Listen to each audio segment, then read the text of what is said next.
2023년 6월 13일 미국 소비자 물가 지수가 발표되었습니다. 이를 두고 경제 읽어주는 남자의 15분 경제 특강의 저자이신 김광석 교수님을 모시고 이야기를 나눠보도록 하겠습니다. 교수님 안녕하세요. 네, 안녕하세요. 반갑습니다. 네, 모두 교수님 모두 반갑습니다. 반갑습니다. 예, 네, 예, 교수님 기대하던 네, 2023년 5월 CPI가 발표되었습니다. 맞아요. 총평 한번 부탁드리겠습니다. 네, 일단, 여러분 많이 기다리셨을 텐데요. 네, 어닝 서프라이즈에 가까운 네, 그런 물가 실적치가 발표된 거고요. 아마도 여러분이 생각하시기에, 와, 그러면 금리 인상 정말 끝나겠구나. 이런 생각을 하실 수 있을 것 같습니다. 자, 자료를 보여드리면서 말씀을 드릴 수 있도록 하겠습니다.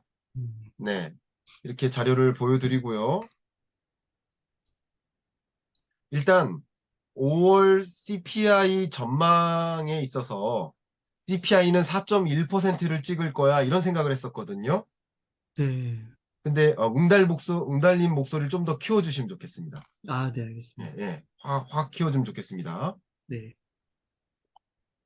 자, 5월 CPI 물가 상승률을 보니까 4.1%로 시장이 기대했었는데 네, 시장에 기대했던 것보다도 오히려 낮습니다. 어, 보니까 4.0%죠. 그러면 전월이 4.9%로 좀 지지부진하게 잡힌 듯 했는데 4.0%로 크게 떨어진 거예요. 그러니까 음, 전월보다도 크게 떨어졌고 시장의 기대 4.1%보다도 떨어진 겁니다. 음, 그러니까 이거는 어닝 서프라이즈인 거예요, 거의. 네. 그리고 근원물가 같은 경우도 야, 근원물가 도저히 잘 안 잡힌다. 이런 생각 많이 했었거든요. 그래서 이제 근원물가 상승률의 흐름이 5.6, 5.5, 5.6, 5.5 이렇게 되니까 근원물가는 안 잡히는가 보다 이랬는데 이번에 5.3으로 떨어졌습니다. 그리고 음, 시장이 기대했던 바가 5.3%였는데 음, 시장의 기대치에 부합하게까지 물가가 좀 떨어지는 거예요. 네, 그래도 근원 물가도 잡히고 실적치도 잡히는 거야. 물론 제가 말씀드린다시피 목표하는 물가 2%, 그 2% 물가에 부합하려면 아직 한참 남았습니다. 그러나 이 물가가 다시 치솟지 않을까 하는 그런 긴장감은 많이 해소되는 것이라고 생각할 수 있고요. 어쨌든 물가는 떨어지지 않아요. 물가는 여전히 전년 동월보다 4%나 상승하고 있습니다. 네, 그래서 미국 국민들이 느끼기에 물가 너무 높다.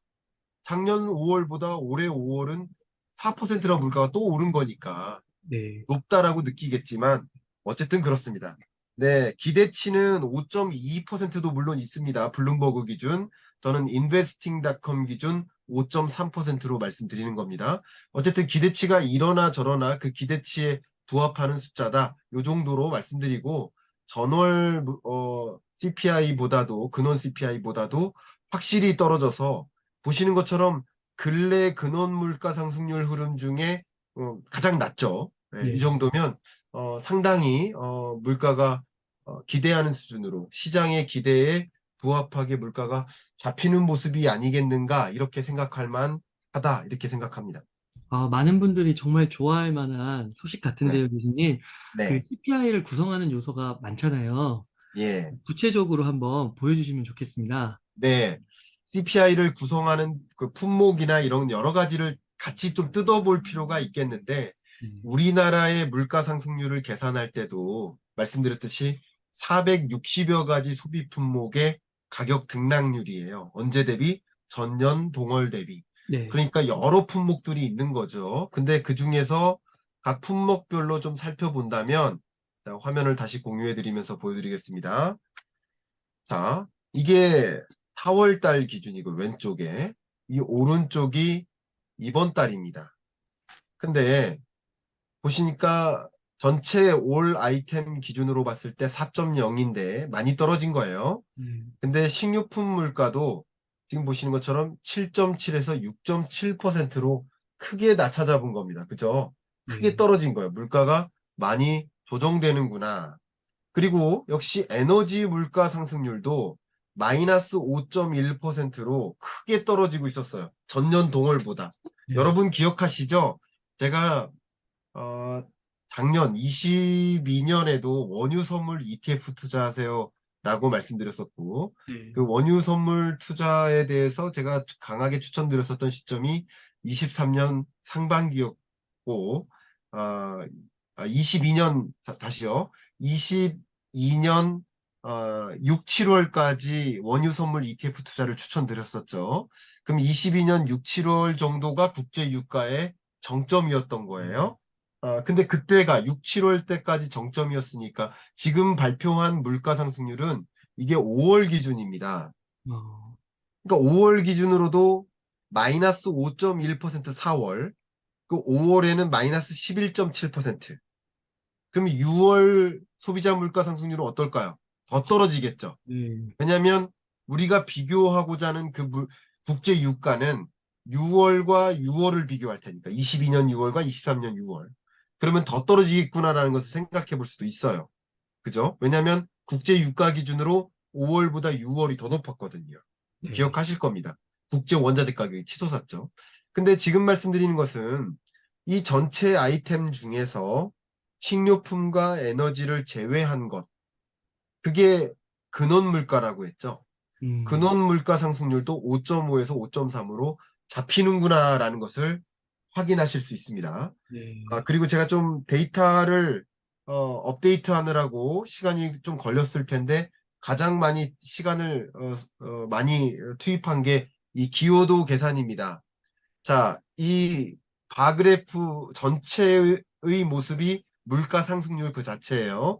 자, 22년 6월이 9.1%였죠. CPI가. 네. 그리고 물가 상승률이 나름 6%대, 5%대, 4%대, 뭐 이렇게 떨어지는 거예요. 그래서 지금 4.0까지 떨어진 거라고 볼 수 있습니다. 그죠? 근데 이 각 CPI 물가 상승률을 9.1을 만들고 4.0을 만드는데 각각의 기여한 정도를 보면 식료품 물가의 기여가 많이 떨어졌죠. 기여도가. 네. 그리고 에너지 물가의 기여도는 정말 마이너스 기여도에서 엄청난 마이너스 기여도죠. 네. 그러면 이 에너지 물가의 기여도와 식료품 물가의 기여도를 제외한 나머지 기여도를 보면 보시는 것처럼 크게 잡히지 않는 모습이긴 해요. 어, 근데 보시는 것처럼 근원 상품 물가의 기여도도 중요하지만 근원 서비스 물가의 기여도가 정말 중요하다. 이 말씀 드렸어요. 네. 왜냐하면 연준이 목표하는 이 금리 인상을 통해서 물가를 잡기 위한 이런 액션들은 결과적으로 임금 상승률을 떨어뜨리고 그게 서비스 물가를 하방 압력을 주는 서비스 물가를 떨어뜨리는 방향으로 작용하는 그게 이 연준의 목표라고 볼 수 있거든요. 네. 그런 관점에서 미국 물가 상승률이 상당 부분 근원 물가마저 잡히고 있구나 이 정도면. 음, 아직 완벽한 건 아니지만 잡히고 있구나. 어쨌든 근원 서비스 물가 상승률 이것의 기여도가 정말 2%에 가깝게까지 가야 네. 그때 정말 이 물가 상승률 실적치 헤드라인 물가도 2%를 갈 수 있거든요. 그런 관점에서 아직 금리 인하는 멀었다라는 것을 보여주는 거예요, 이것은. 음, 자, 금리를 추가적으로 인상해 가면서 물가를 잡을 필요까지는 없지만, 네. 물가는 안정화되는 수준에는 왔지만, 굳이 물가 다 잡힌 게 아니기 때문에 금리 인하를 단행하기까지는 어렵다. 그러니까 이제 동결을 보여주는 근거다. 이렇게 제가 해석을 해드리도록 하겠습니다. 그 네. 다음 나머지 지표죠. 물가 지표. 나머지 지표 같은 경우도 사실 기대 인플레이션율도 2%에 가깝게까지 거의 왔어요. 뭐 근래 다시 오르긴 했지만 기대 인플레이션율이 다시 오르는 현상도 또 주춤해질 거라고 생각합니다. 왜냐하면 CPI나 근원물가나 이런 것들이 잡히는 것을 보면 기대 인플레이션율도 잡히거든요. 아마 연준 위원들은 지금 이런 모든 물가와 관련된 데이터를 다 하나하나 제가 지금 여러분들께 보여드리듯이 이런 것을 하나하나 다 뜯어보고 있을 거라고 생각합니다. 네. 그리고 마지막으로 PCE 물가인데요. PCE 물가는 전월에 제가 보여드렸습니다만 PCE 물가 상승률이 전월보다 반등하고 그리고 코어 PC 근원 PCE 물가도 전월보다 반등해서 좀 불안한 감은 물론 있었습니다. 그러나 어쨌든 지금 CPI 물가를 받아들면서, 왜냐하면 이 PCE 물가 상승률은 4월 기준이에요. 5월 물가 상승률이 더 중요하겠죠. 이걸 지금 회의 중에 받아들고 판단하고 있을 테니까 어쨌든 지금 상황에서는 물가가 그래도 잡히고 있구나라는 것에 목소리를 내고 추가적인 금리 인상 필요 없다. 이렇게 생각할 가능성이 높지 않을까 이런 의견을 드립니다. 네. 교수님, 그 근원 서비스 물가, 네, 그 부분이 조금 줄어들고 있다라고 말씀을 해주셨잖아요. 네네, 그게 이제 그 지난주에 발표된 고용 지표랑도 좀 네. 엮어서 볼 수가 있는 건가요? 정확하십니다.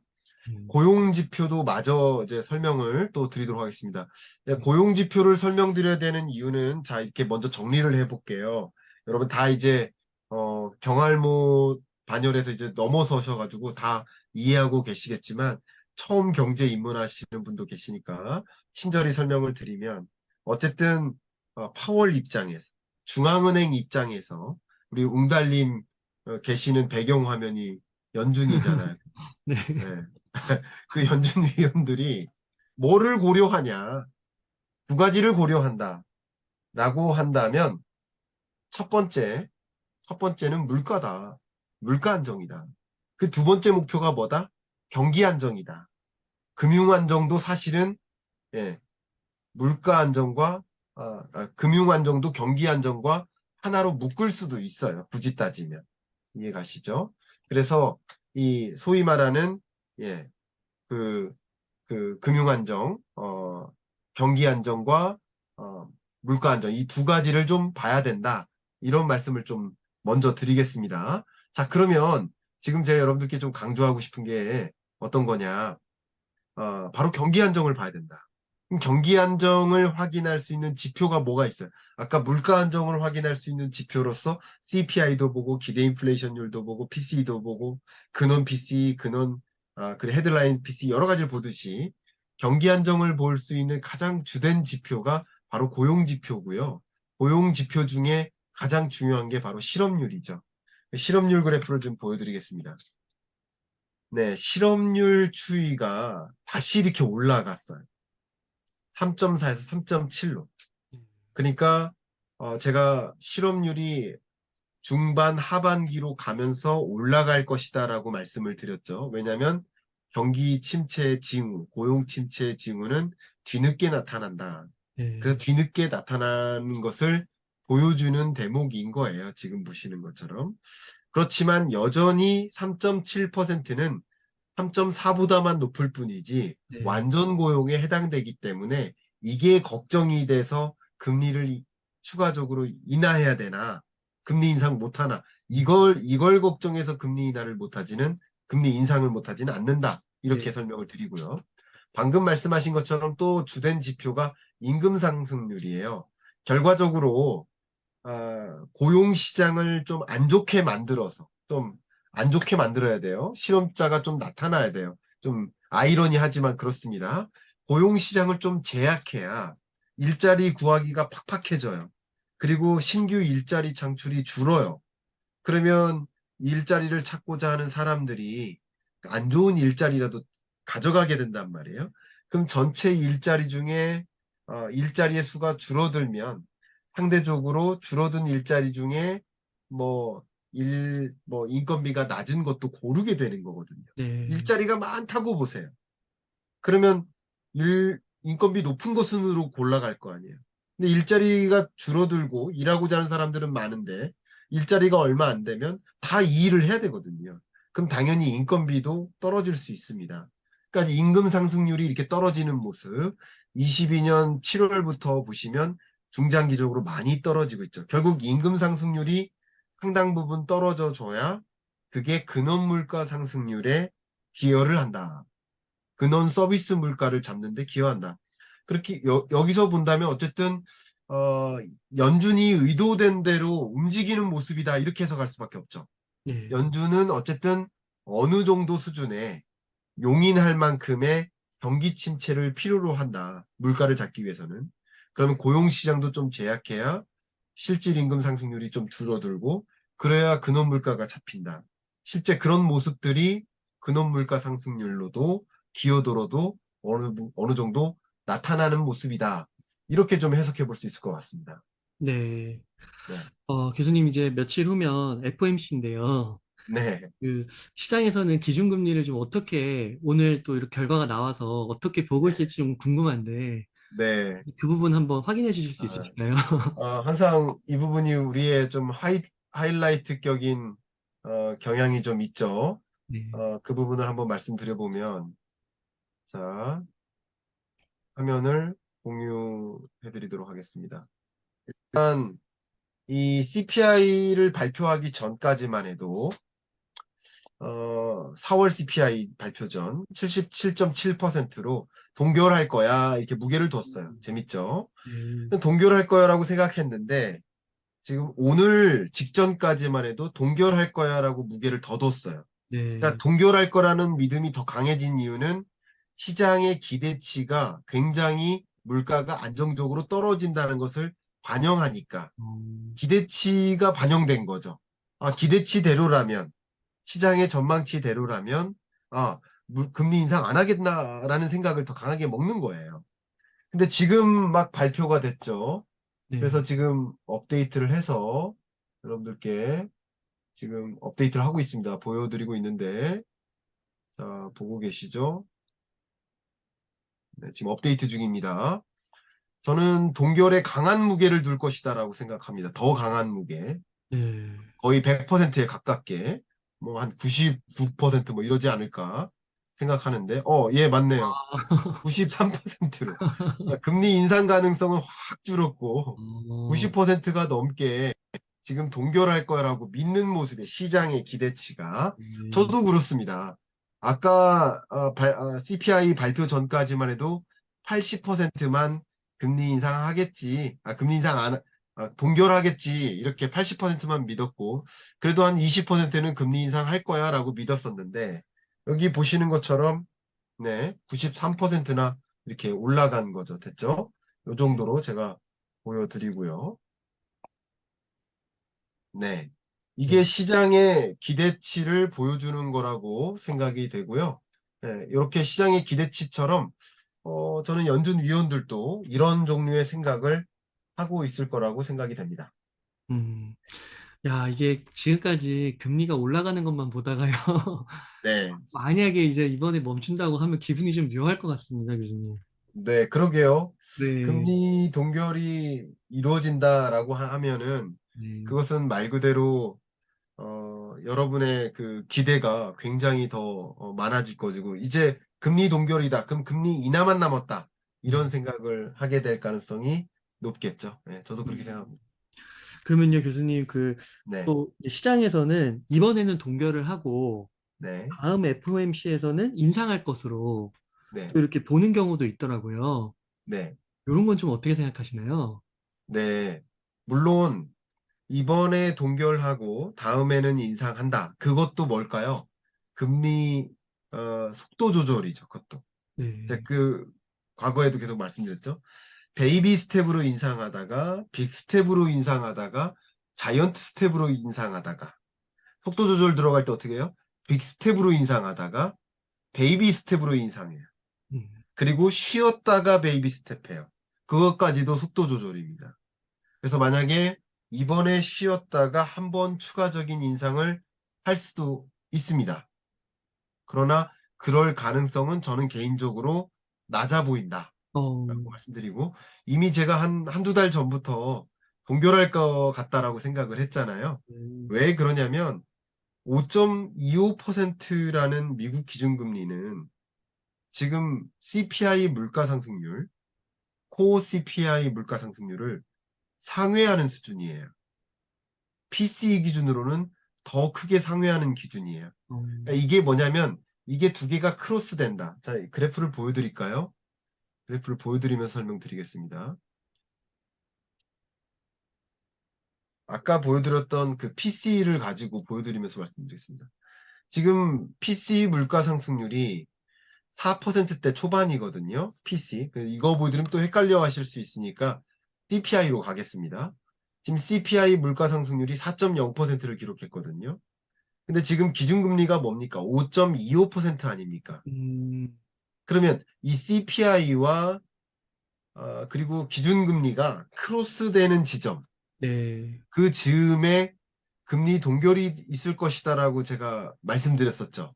네, 예, 그런 논리로 금리 동결이 있을 거라고 그 전부터 말씀드렸었던 것이고, 네, 지금도 금리 동결에 저는 무게를 두고 있습니다. 음, 그러나 금리 인하는 없다라는 말씀을 드릴 뿐이죠. 예, 음. 그렇게 설명을 드리겠습니다. 금리 인하가 좀 없는 부분은 뭐 한 가지 이유를 꼽자면 앞서서 좀 얘기해 주신 고용 지표가 네, 그래도 높은 면이 있기 때문에 네. 여전히 탄탄한 면이 있기 때문에 그렇게 볼 수 있을까요? 금리 인하가 없는 이유는 고용 시장도 탄탄하고요. 네, 어쨌든 물가가 목표하는 수준까지 안 왔기 때문이죠. 안 제일 하기. 중요한 거. 아, 2%라는 목표 물가에 부합하는 수준이 전혀 음, 아니니까 네, 그 부합하는 수준에 얼추라도 와야 금리 음, 인하를 좀, 야, 이 정도면 됐지? 2% 됐지? 자, 그럼 음, 금리 인하 할게. 이런 식으로 할 텐데 네, 그동안 1년 넘게 내뱉은 말이 있는데 그죠? 예, 그렇게 음, 될 것 같습니다. 그러면 동결을 하고 그럼 다음번에도 바로 인하는 하면 좀 이상하긴 하겠네요. 왜 이렇게 올렸냐 이렇게 얘기할 수도 있을 것 같고. 그렇죠. 예, 음, 그렇습니다.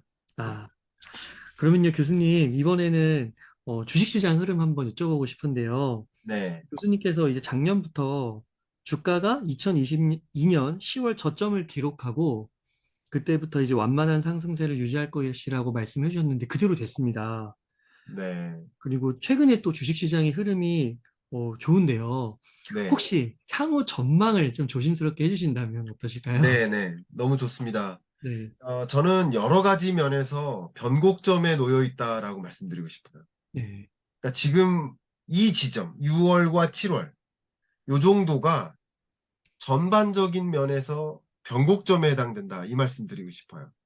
경기도 변곡점이고요. 음, 기준금리도 변곡점이죠. 변곡점이 좀 다소 길죠. 기준금리의 네, 변곡점은. 그럼 어쨌든 인상만 하다가 이제 동결하다가 인하한다라고 했을 때 변곡점 지점에 와 있죠. 그렇죠? 금리도 그렇고요. 부동산 시장도 그렇고요. 주식 시장도 그렇고요. 주식 시장은 다만 선행하니까 먼저 변곡점에 온 거죠. 네, 그렇게 전체 경제를 좀 판단하면 도움이 되겠다 말씀드리고요. 좀 강조하고 싶은 것 하나는 주식 시장의 하방 압력이 23년 상반기에 다 집중됐었어요. 금융 부실, 음, 실적 부진, 네, 그리고 미국 부채 한도 위기. 이런 것들이 불확실한 요소들이었는데 이런 불확실한 요소들이 해소되면서 얘네가 주식을 억누르던 요소였는데 억누르던 요소가 해소되면서 주가가 이제 상승하는 기조로 가는 거죠. 추가적인 금리 인상이 있을지도 몰라 하는 불확실성.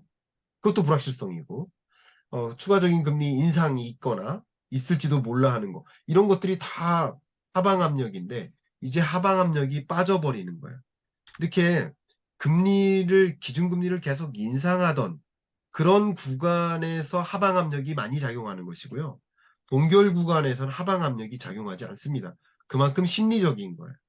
그리고 주식시장 말씀하셨는데 부동산 시장도 마찬가지. 부동산 시장도 뭐 10년 전과 달리 어, 안 그러신 분도 있지만 100명 중에 100명이 투자 대상으로 생각하지 않던 그런 시대에서 100명 중에 50명은 이제 투자의 대상으로 생각한다라고 한다면 어쨌든 부동산 시장을 투자의 대상으로 생각하는 가능성이 높아진 거예요, 경향이. 음, 그죠? 그럼 투자의 대상으로 보면 볼수록 경기에 후행하지 않고 동행할 가능성도 있는 거예요. 그렇겠네요. 그러니까 후행성이 더 좁혀지는 거예요. 네, 그리고 투자의 대상이라고 100% 믿을 거라고 한다. 주식시장처럼. 그러면 경기보다 선행할 수도 있는 겁니다. 음, 그래서 사이클도 좀 좁아진 거예요. 어, 과거의 사이클은 길게 갔다가 길게 빠졌는데 짧게 오르다가 짧게 빠지죠. 어, 그러니까 그런 사이클도, 부동산 시장의 사이클도 짧아졌음을 여러분 기억하셔야 됩니다. 그러니까 제가 지금 말씀드리는 이 부동산 시장은 그냥 거시경제 지표면에서 그럴 수밖에 없다라는 것을 강조하는 거예요. 의외로 여러분, 부동산 시장도 거시의 힘을 이겨내기 어렵습니다. 우리 다 경험했잖아요. 주식 시장도 거시의 힘을 이겨낼 수 없구나. 라는 걸 여러분 다 경험하셨잖아요. 네. 부동산 시장도 마찬가지입니다. 근데 거시의 힘을 이겨내지 못하는 이유는 뭘까요? 돈의 이동이에요. 주식 시장이라는 나무만 보는 게 아니라 거대 자본이 주식 시장으로 늘까, 부동산 시장으로 이동할까, 은행으로 맡겨놓을까, 돈의 이동을 결정짓는 게 거시경제예요. 거시경제의 흐름에서 부동산 시장이라는 나무만 보면 제대로 볼 수 없습니다. 주식시장도 마찬가지. 그래서 거시경제를 보는 것이죠. 이해가시죠? 그럼 네. 충분히 답변이 되셨을 거라고 생각이 되고, 어쨌든 상반기 동안에 주식시장을 압력을 줬던, 부동산 시장도 마찬가지예요. 하방 압력을 줬던 그런 요소들이 배제되면서 어, 상승세로 가는 거죠. 그러나 23년 하반기라고 해서 경제가 좋은 것은 아닙니다. 23년 하반기도 나쁜 거긴 합니다. 그래서 우당탕탕하는 일들이 있어요. 또 불확실한 요소가 하나 있어요. 미중 패권 전쟁 중에서 만약에 대만을 놓고 뭐 격돌한다, 어, 미중이. 그러면 대형 악재가 또 쏟아지는 겁니다. 그런 일들이 없다라고 가정할 수는 없어요. 있을 수 있습니다. 그런 것들도 생각하시면서 의사결정하시면 좋겠는데 지금으로서는 이런 여러 가지 어, 부정적 요소들이 맞물려서 하방 압력을 주다가 얘네들은 이제 빠진 거예요.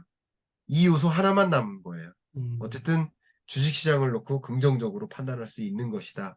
의견 드리겠습니다. 어, 좀 악재가 많이 해소됐다. 이렇게 말할 수 있을까요? 그렇습니다. 여러분, 투자자들의 투자 심리를, 나 어, 이만큼 현금을 장전하고 있는데 말이죠. 그 음, 현금 장전하고 있는 돈을 나 주식시장에 좀 넣긴 넣어야 되는데, 네. 부채 한도 협상 타결 안 되면 어떡하지? 불확실해요.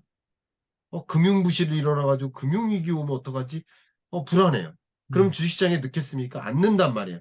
근데 그런 요소들이 해소되면 돈이 이동한다는 거죠. 그래서 주식시장으로 돈이 적극적으로 이동하는 국면이다. 이렇게 이해하시면 도움이 되겠죠. 네, 네. 아, 교수님, 감사합니다. 네, 아, 이렇게 항상 즉시 분석을 하면은 너무 귀중한 인사이트를 이렇게 얻을 수 있어서 너무 좋은 것 같습니다, 교수님. 네, 아닙니다. 교수님, 그리고, 이런 걸 더 깊이 공부하기 위해서 교수님 네, 한번 그 이번에 최근에 출간하신 책하고 예. 강의하고도 한번 소개해 주시면 너무 좋을 것 같습니다. 예, 감사하고요. 그렇게 소개해드릴 수 있는 기회를 또 주셔서 또 감사합니다. 제가 지금 계속 쭉 말씀드리듯이 의외로 여러분의 투자 대상이라는 나무죠. 주식이라는 것도 나무고, 그리고 부동산도 나무고. 근데 그 모든 나무는 역시 거시경제라는 압력에 지배를 받고 있다. 그만큼 경제의 흐름을 우리는 읽어나가야 될 텐데 저와 함께 이 경제의 흐름 따라하기라는 공부를 한번 해보고 싶으시다. 온라인으로 생각이 있으시다면 추후에 이 고정 댓글을 통해서 확인해 보시고 여러분이 정말 기초부터 정말 생 기초부터 경제를 제대로 베이스를 좀 갖고 싶다 하신다면 이 공부 제가 추천드리고요. 그리고 좀 이것까진 부담이 된다. 책으로만 보고 싶다 하신다면 세상에서 가장 쉬운 경제 입문서, 경제 읽어주는 남자의 15분 경제 특강. 이 책이 얼마 전에 발간됐으니까, 정말, 제가 많이 피드백을 받는데, 중학생 자녀랑 같이 읽고 계시다. 와, 네, 정말입니다. 네, 그만큼 쉽게 쓰여졌으니까, 경제 공부를 정말 제대로 하고 싶으시다 하신다면, 이 책을 읽어보실 것을 좀 추천드리겠습니다. 네, 네, 감사합니다.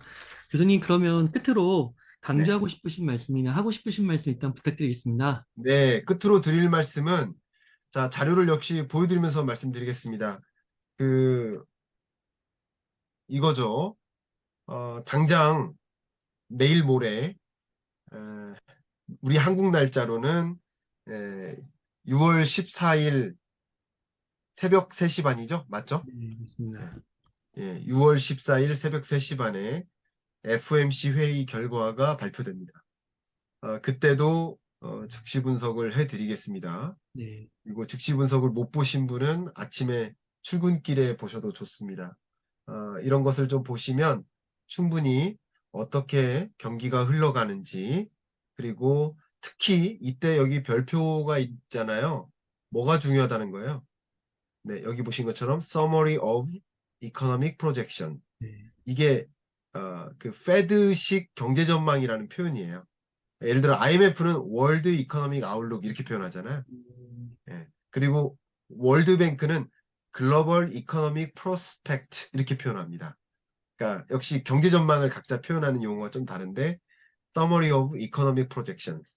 그러니까 우리 한국은행도 경제 전망하듯이 연준도 경제 전망을 하는데 그 연준이 바라본 경제까지 발표가 되니까 이것은 다른 FOMC 회의보다 더 중요한 1년에 4번 있는 중요한 FOMC 회의다.